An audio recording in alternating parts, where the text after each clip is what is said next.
Good striker lose chances, but their reaction afterwards is what differentiates a world-class striker from an ordinary striker. See, every striker in the world loses chances, but how you react afterwards is what differentiates you. That's what I'm trying to say. Victor Osimhen is one of those strikers that can single-handedly win a game for you as a club or as a country. Look at what he did against Benin Republic. He has showed over and over again that he can do this over and over again. Yes, he lost some chances in the first half.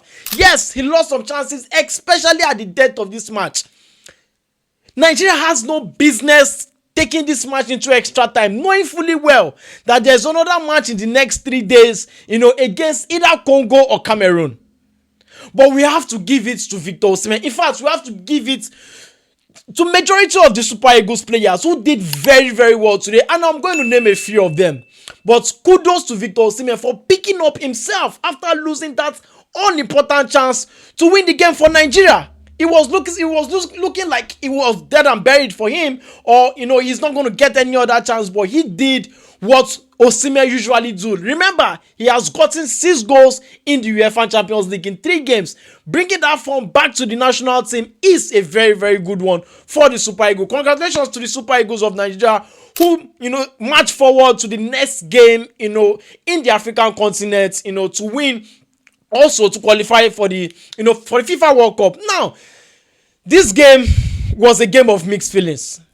This game was that game that at some part of the game Nigeria did well, at some part of the game Nigeria did badly, and I'm going to name that. But before we do, I have to give it to Akor Adams. This is his 3rd game in the Super Eagles team, and this is his 2nd goal. What a striker, and what an inclusion for such a player into the Super Eagles.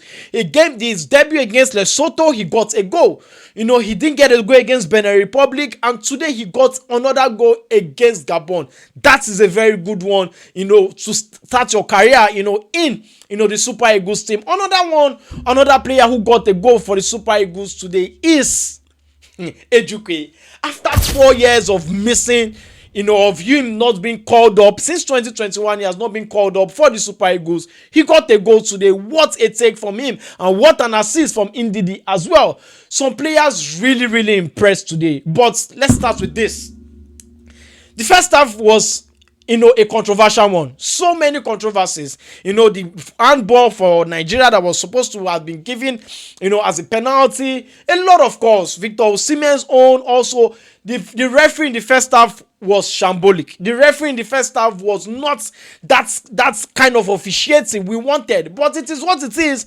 The most important thing was Nigeria picking up all the important 3 points and all the important win, rather, to move on to the next stage of qualifying for the FIFA World Cup, and that is a good one. An emphatic 4-1 against Gabon. Remember, Nigeria won the last game 4-0 against Benin Republic, and now again 4-1 against this Gabonese side. Let's not forget that Gabon is the second best or the first best second place team, to qualify for the playoffs. They did better than Nigeria in the group stage. Let's not forget, they had good players also, Aubameyang and Mwanga, and those guys were good, but today was not their day against this Nigerian team. The first half was a very good one for the Nigerian side, dominated at all fronts until the 35th, 36th minute. Nigeria started dropping back again, and Gabon took over, and at that point, Nigeria has to see it up to halftime. The second half, Nigeria was very, very poor. To me, the attack wasn't working. The midfield was suffering at that point. The defense was lackluster. It was dropping back at some point. Yes, it happens in football. There are phases in football in which you will be good. There are phases in football in which you will be poor. But the most important thing for Nigeria was getting that important goal from Akor Adams, in which few minutes later, or later in the game, Nigeria conceded 2 minutes to the 90th minute, and Nigeria had to, drag it into, extra time. If Victor Osimhen had scored that goal in the 99th minute, Nigeria would have won this game, in their 90th minute mark and not going to extra time. But it is what it is in football. The most important thing, Nigeria got 4-1 against Gabon. 2 goals for Victor Osimhen, a goal for Akor Adams, and another goal for Ejuke. That is a very, very good one for me. Some players actually impressed me. We cannot say anything without giving it to Osimhen, like I already did. Another player who did well to me, or for me, is Fredericks. See, Fredericks is that player that since he has been called into the Super Eagles team, he has been performing over and over and over again. Nigeria has their own Sergio Ramos. This is the player that can play from right back. This is a player that can play from center back. This is that player that can deputize anywhere on the field, and he never fails to give his all. He always delivers whenever he's being called. This is what Benjamin Fredericks brings to the national team. A very dedicated player, a very sound thinking player. Look at his assists. For Victor Osimhen, that was a very good one. For Victor Osimhen to get his first goal in this game today, that was a very, very good assist. He won the ball. His recoveries are top notch. His ball carries are very good. He's very aggressive. He's 1v1. It's very difficult to beat him 1v1. A very smart player. I wonder why Brentford has not bring him into the first team, but this guy is a talent, and he will do very well if Nigeria qualifies for the World Cup. What a player we have in that guy. Iwobi was very poor in the first half. At some point in the game, he was very poor, but it is what it is for him. Sometimes he shows his worth, but sometimes he doesn't really show his presence, in the field of play. Now, some players actually did bad as well. The likes of Ademola Lookman also did not really bring into the game what he is known for. The likes of Simon Moses also did not even really show when he was introduced into the game what he is known for. So a lot of things went wrong for some players. The like of Osai Samuel was not really good today. Yes, at some point he did well, but really today was not that game for him. Some players really, really did badly. Now, what are the 5 things we learned from today's game going into the next game against DR Congo or Cameroon? Now, the first thing is Nigeria dominated very well in the first half. Very, very well in the first half. Going into this game, Gabon is not a right over team. They are also a very good side. But for Nigeria to dominate like that, that is a very good one. For the Super Eagles, they played a different style of play in the first half. We all know the Super Eagles, who are very good when it comes to wing play and all of that. Most of their game come from the wing play, the crosses and all of that. But in this first half, or in this game, it was more of the midfield. Nigeria actually crowded the midfield. Everything was coming from the midfield. The likes of Chukwueze, Iwobi, Ndidi, those guys also in the midfield, crowded the midfield. It was very difficult for Gabon to get anything off that midfield, especially in the first half. So it is good to see Nigeria dominating games. It's good to see Nigeria dominating possession. That, to me, is a very, very good one for Nigeria. But the most important thing is not about domination. The most important thing is about scoring goals in the final third, scoring goals after domination, scoring goals when chances are being created. Chances were created in the first half. A lot of chances were created in the first half. But why did Nigeria not take the chances in the first half? Like I started with this video, Nigeria has no business taking this game into extra time. Nigeria has no business letting this game go above, the stipulated 90 minutes, but it is what it is sometimes in football. But Nigeria needs to start taking their chances whenever they created them. They created a lot of chances in the first half. A lot of chances came from this Nigerian team, from the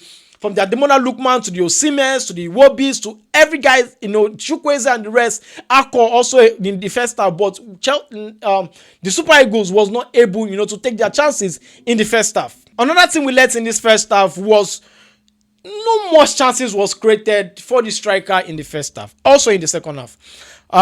It was towards the end of the second half, let me just say the second half and the extra time, that was when a lot of chances were created for Osimhen. But what I mean is, in the first half, we were expecting a lot of crosses, but the game plan for our coach was coming through the midfield. The game plan for the coach was making those creativity from the midfield itself. So we need more of those crosses for Osimhen. This guy is one of the best header in football, currently. And you need crosses, into the box. You need crosses from the both wings. The both wings was non-existent in the first half and also in the second half as well. So we need our wingers to be very sharp. If not for the introduction of Ejuke in the second half and Moses Simon, who changed the game for Nigeria, especially going forward in the second half, we have to give it to Ejuke. Ejuke was that player who changed the game in the midfield and also in the wings. Everything was coming from the right hand side. Nothing was coming from the left hand side for Moses Simon. So Ejuke actually changed things also in the second half for Nigeria. Another thing we learned from this game was the interchange of Iwobi, Lookman, and Chukwueze and Akor in midfield. That actually gave Gabon a serious headache also in this game, especially in the first half. Like I said earlier, we came with a different game plan. Like I said earlier, the game plan for Nigeria was not to use the wings, but I don't know why the coach opted for that. Yes, that meant that actually made the Super Eagles created a lot of chances also, in the game.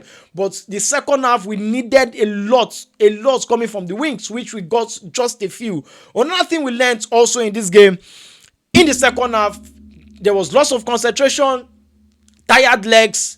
A lot of players was not giving their all. That was one of the reasons, Nigeria actually conceded a goal.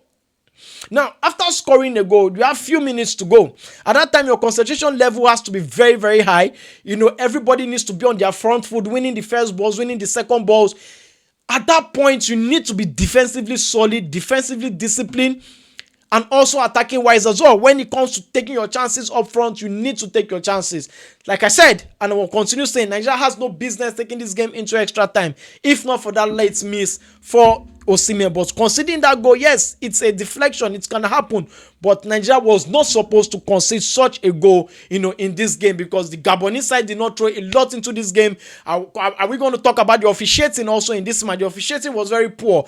Like, there will always be controversy having a South African who their minister have said they don't want Nigeria to qualify for the World Cup. Now having a South Africa, being in the middle as a referee and also in the VAR. So it was a lot of controversial calls in this game. The first half, the second half, for and against Nigeria. But it is what it is. The most important thing for this game was Nigeria winning the game and winning convincingly. That's to show that there is goals in this team.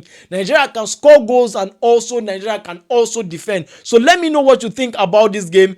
It is a very good one for the Nigerian strikers. 3 goals from the Nigerian strikers today. The Akor 1 goal, 2 goals for Osimhen, and also 1 from a winger, which is Ejuke. This is a very good, advert for the Nigerian football. Yes, we can score goals, and yes, we can do it.